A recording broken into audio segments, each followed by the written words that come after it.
Yes start. Rajasthan सुनवाई का अधिकार अधिनियम 2012 राज्य सरकार के द्वारा आम जनता के हित में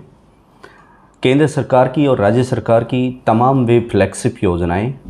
और कल्याणकारी योजनाएं जिनका सीधा सरोकार आम जनता से होता है, लेकिन ये तमाम योजनाएं और प्रोजेक्ट्स जो गवर्नमेंट लेके आती है जनहितार्थ के लिए, इनका फ़ायदा जब आम जनता तक सही समय पर नहीं पहुंच पाता है या उसमें कोई रुकावट आती है, अवरोधक आते हैं, तो ऐसे समय में जनता की शिकायतें होती हैं और उन शिकायतों का निराकरण करने के लिए या जनता तक तमाम प्रकार की योजनाएं सही समय पर पहुँचें, उनके कल्याण के कार्य सही समय पे हो सकें, इसके लिए एक ऐसा कानून राज्य सरकार के द्वारा राज्य विधानसभा में लाया गया और उस कानून का नाम रखा गया राजस्थान राज्य सुनवाई का अधिकार अधिनियम 2012। प्रिय विद्यार्थियों, इस कानून के माध्यम से, चूँकि एक वैधानिक ये कानून है जो विधेयक के रूप में लाकर जिसे कानून का रूप दिया गया है, इसके माध्यम से कोई भी व्यक्ति अपनी शिकायत अपीलीय अधिकारी को करके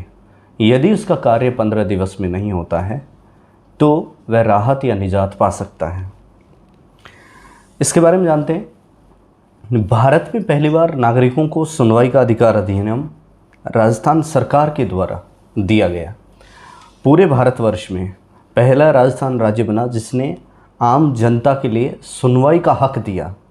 कि अगर उनकी कहीं पे सुनवाई नहीं होती है, उनके अधिकारों का वंचन किया जाता है, अगर उनके अधिकारों पर नियंत्रण लगाया जाता है, अगर उनके हक को मारा जाता है, तो वे इसके खिलाफ रिपोर्ट कर सकते हैं, इसके खिलाफ सुनवाई के लिए वो जा सकते हैं। इस अधिनियम या कानून को 1 अगस्त 2012 में लागू किया गया और इसे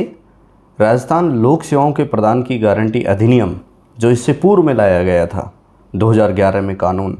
उसको मजबूती मिलेगी। लोक सेवाओं के प्रदान किए जाने की गारंटी संबंधी अधिनियम सन 2011 में राजस्थान सरकार के द्वारा पारित किया गया और इस कानून के तहत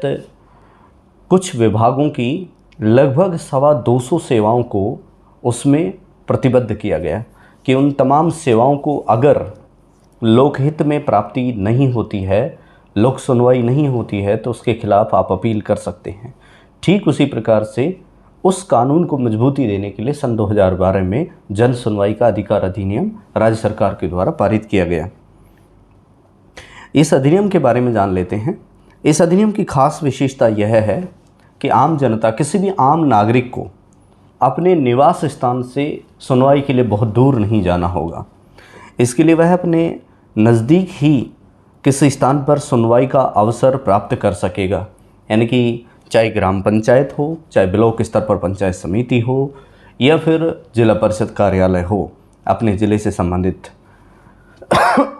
वहाँ पर वह इससे संबंधित सुनवाई का हक पा सकता है। इस अधिनियम के तहत जन शिकायत या परिवाद पर 15 दिवस में सुनवाई की अनिवार्यता होगी और जिस दिन कोई आम नागरिक शिकायत करेगा उससे 15 दिवस के भीतर उसकी शिकायत पर गौर किया जाएगा। साथ ही जो शिकायत ली जाएगी या जो परिवाद लिया जाएगा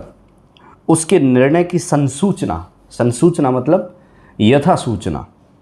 कि भाई आपने सूचना शिकायत के रूप में कार्यालय में कब प्राप्त की, उस पर आपके द्वारा क्या एक्शन लिया गया और फिर उसका आपने क्या डायग्नोज किया, उसमें क्या प्रॉब्लम थी, उसको आपने दूर कैसे किया, क्या उपचार किया, इसकी संसूचना, बराबर सूचना आपको 7 दिवस के अंदर देने की अनिवार्यता से बांधा गया है। जो संबंधित अधिकारी होगा, जो अपीलीय अधिकारी होगा, वह 7 दिन में इस आशय की सूचना अपने से ऊपर वाले अधिकारियों को या विभाग को प्रेषित करेगा। नेक्स्ट है, इसके तहत लोक शिकायत और समस्याओं की प्रभावी और समयबद्ध तरीके से उनके निकटतम स्थानों पर सुनवाई को सुनिश्चित करने के लिए कानून लाया गया है। जैसा अभी हमने बताया कि इस कानून के तहत किसी भी आम नागरिक की शिकायत का निराकरण उसके नज़दीक ही किसी केंद्र पर, जो सूचना सुगम केंद्र कहलाएंगे, कौन से केंद्र कहलाएंगे, सूचना सुगम केंद्र, वहाँ पर किया जा सकेगा, यानी कि वहाँ पर उनकी समस्याओं का निराकरण तत्प्रभाव से किया जाएगा। राज्य सरकार ने पूरे देश में सर्वप्रथम ये पहल की है और साथ में निर्णय लिया है कि जितनी भी लोक शिकायतें होती हैं, जन शिकायतें होती हैं और जो समस्याएं होती हैं, उनको संवेदनशीलता और सहानुभूति से सुना जाए, क्योंकि नीति निर्माण करने वाले शासन और उनको अमली जामा पहनाने वाले प्रशासन दोनों से आम जनता बहुत दूर होती है, वहाँ तक आम नागरिक नहीं पहुँच पाता है। इसलिए उसके लिए एक बेहतर चैनल, एक बेहतर रास्ता तैयार राजस्थान सरकार ने किया है, जिसके माध्यम से वह अपनी समस्याओं का निराकरण करवा सकेगा। यह विधेयक पारदर्शी और उत्तरदायी प्रशासन को मूर्त रूप देने के लिए पूरे देश के लिए एक उदाहरण बनेगा। अब जब 2012 में इस कानून को लागू किया गया, तो लागू करने के पीछे एक सबसे बड़ा मंतव्य यह था कि इससे कहीं भी किसी भी स्तर पर कोई भी योजना फेल नहीं हो, जन कल्याण के लिए वह सही साबित हो, उस योजना का पूर्ण लाभ आम नागरिक को मिले, साथ ही साथ कहीं पर भी उसमें अपारदर्शिता नहीं हो, पूरी साफ हुई से वह कार्य होना चाहिए। साथ ही साथ जो लोग किसी भी स्तर पर इसके लिए जिम्मेदार हैं, उनको इसकी जिम्मेदारी, इसका उत्तरदायित्व तो सुनिश्चित किया जाए। मान लीजिए राज्य सरकार की या केंद्र सरकार की किसी भी योजना के लिए किसी भी स्तर पर कोई भी अधिकारी या कर्मचारी जिम्मेदार है, तो उसे प्रत्यायोजन किया जाना चाहिए अधिकार और कर्तव्यों का, कि उसके कर्तव्य क्या हैं, उसके अधिकार क्या हैं। ये सुनिश्चित किया गया है इस कानून के माध्यम से। इस सुनवाई के अधिकार अधिनियम के तहत राज्य की नीति, राज्य और केंद्र सरकार की योजनाओं तथा विभिन्न कार्यक्रमों के अंतर्गत दिए जाने वाले लाभ को प्राप्त करने के लिए या उनको प्राप्त नहीं होने पर या समय पर प्राप्त नहीं होने पर शिकायत की जा सकती है। मान लीजिए प्रधानमंत्री आवास योजना है। प्रधानमंत्री आवास योजना के तहत जिस वास्तविक पात्र व्यक्ति को उसका लाभ नहीं मिलता है, नंबर 1 केस, या लाभ देरी से मिलता है, या नंबर 3 लाभ देते समय कोई अवरोधक आते हैं, तो तीनों ही स्थितियों में इसका निराकरण करने की व्यवस्था सुनवाई के अधिकार अधिनियम के माध्यम से की गई है। इसके संबंध में लोक प्राधिकारी, पब्लिक जो सर्वेंट होगा, पब्लिक ऑफिसर होगा, उसके द्वारा अपने कर्तव्यों के निर्वहन में यदि कहीं पर असफलता प्रकट की गई है या कहीं पर आलस बरता गया है,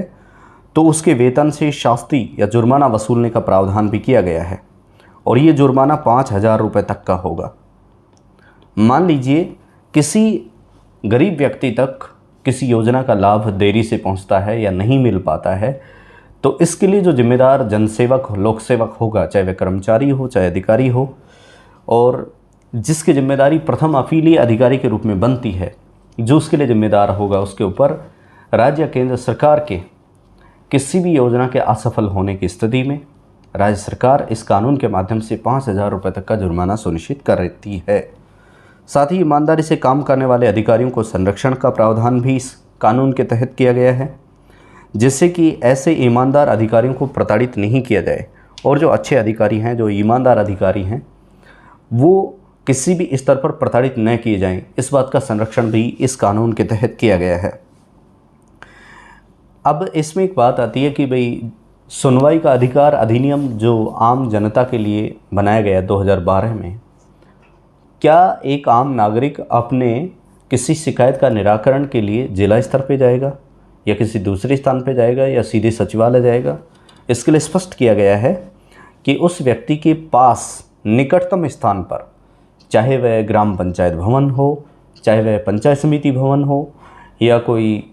अटल सेवा केंद्र या राजीव गांधी सेवा केंद्र हो, वहाँ पर जाकर के उसके लिए ऐसी व्यवस्थाओं को माकूल बनाया गया है, जिसको हम सूचना और सुगम केंद्र, आईटी केंद्र का नाम देते हैं। तो वह अपने निकटतम आईटी केंद्र पे जाएगा और इस आशय की लिखित अथवा मौखिक रूप से शिकायत दर्ज करा सकेगा, और फिर उस शिकायत का निराकरण 15 दिवस के भीतर किया जाना सुनिश्चित किया गया है। यदि फिर भी नहीं होता है, तो ऐसी स्थिति में आप प्रथम अपीलीय अधिकारी के पास अपनी अपील आगामी 30 दिन में कर सकेंगे। और यदि आपकी समस्या का निराकरण हुआ है या नहीं हुआ है, तो इसको एक निश्चित चैनल या प्रॉपर रास्ते के माध्यम से संबंधित अधिकारी के द्वारा अपने उच्चस्थ अधिकारी या विभाग को 7 दिवस के भीतर संसूचना के रूप में देना अनिवार्य किया गया है। ये सूचना और सुगम केंद्र जहां पहले से कार्यरत हैं वहां इस विधेयक को लागू करने की व्यवस्था की गई है, और इसके अलावा जहां पर सूचना और सुगम केंद्र स्थापित नहीं किए हैं वहां पर राज्य सरकार ने यह भी आदेश दिया है इस कानून के अंतर्गत कि वहां पर आईटी केंद्रों की स्थापना की जाए, ताकि आम नागरिक किसी भी प्रकार से किसी भी शिकायत के निराकरण से महरूम ना हो। जन सुनवाई अधिनियम के मुख्य बिंदु। अब इस कानून के कुछ ऐसे बिंदु हैं जिनको जान लेते हैं। सबसे पहला तो शिकायतकर्ता अपनी किसी भी शिकायत को अपने निकटतम सूचना केंद्र पर दर्ज करा सकेगा, इस आशय की व्यवस्था की गई है। यानी कि उसके लिए जो सुनवाई होगी, जन सुनवाई होगी, उसके निकटतम केंद्र पर सुनिश्चित की जाएगी। इस कानून के तहत जन शिकायत या परिवाद पर 15 दिवस में सुनवाई की अनिवार्यता तय की गई है। 15 दिवस के अंदर उसके संबंधित प्रकरण में सुनवाई होना जरूरी है। और जो शिकायत अथवा परिवाद किसी परिवाद या शिकायतकर्ता के द्वारा दी गई है, उस पर जो निर्णय संबंधित अधिकारी के द्वारा लिया गया है या लिया जाना होता है, उसकी 7 दिन में सूचना संबंधित विभाग अपने उच्च अधिकारी को देनी अनिवार्य की गई है। नेक्स्ट है, आवेदन पत्र और अपीलीय ज्ञापनों पर कोई शुल्क नहीं है। इस सुनवाई के अधिकार अधिनियम के तहत यह भी सुनिश्चित किया गया है कि आम नागरिक से या शिकायतकर्ता से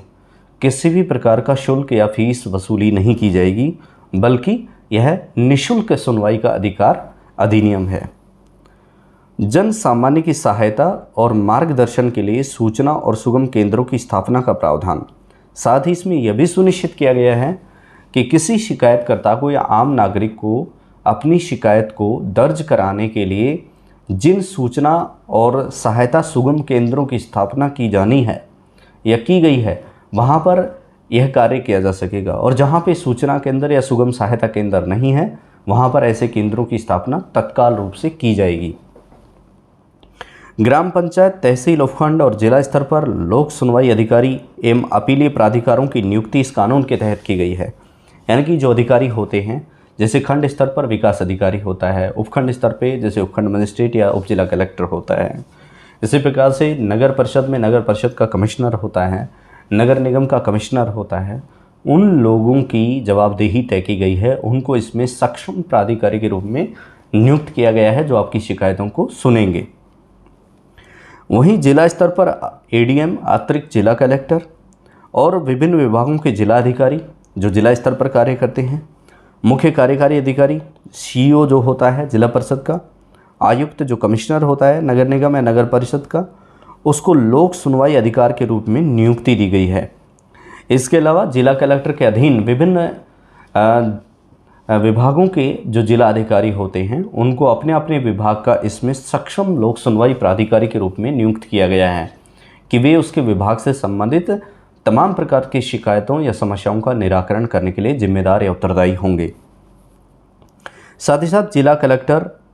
क्षेत्रीय अधिकारी, मेयर या नगर परिषद का अध्यक्ष या नगर पालिका के अपीलीय अधिकारी के रूप में भी तमाम अफसरों की नियुक्तियां की गई हैं। चाहे जिला कलेक्टर ही क्यों ना हो, उसे भी एक अपीलीय अधिकारी के रूप में इसमें नियुक्ति दी गई है। यदि बात करें उपखंड स्तर की और जिला स्तर पर गठित जन अभियोग एवं सतर्कता समितियों की, तो वहाँ पर द्वितीय अपील सुनने का अधिकार सुनिश्चित किया गया है। मान लीजिए कोई नागरिक अगर प्रथम अपील अपने खंड स्तर पे करता है, तो उस अपील की द्वितीय जो सुनवाई होगी वह जिला स्तर पर होगी, संबंधित विभाग में होगी या नगर परिषद में होगी या जिला कलेक्ट्रेट कार्यालय में होगी। वहाँ पर वह इस आशय की दूसरी अपील कर सकता है। पहली अपील पर निर्णय हेतु 21 दिवस की समय सीमा निर्धारित की गई है।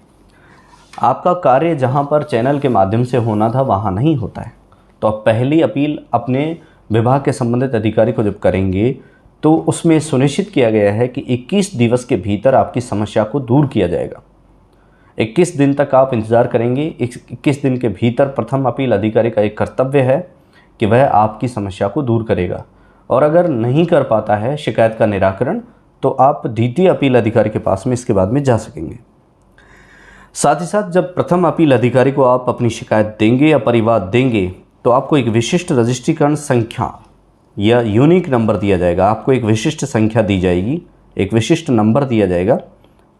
और उसका इंदराज पावती के रूप में रसीद में दर्ज किए जाने का भी प्रणाली या सिस्टम लागू किया गया है। आप जो शिकायत दर्ज कराते हैं उसके बदले में आपको एक रसीद दी जाएगी, एक पावती दी जाएगी, और उस पावती पर एक यूनिक आइडेंटिफिकेशन कोड होगा, यूनिक कोड होगा, जिसके माध्यम से आप द्वितीय अपील या प्रथम अपील दर्ज करा सकेंगे। जो शिकायत या परिवाद होती है उस पर जो भी निर्णय संबंधित अधिकारी या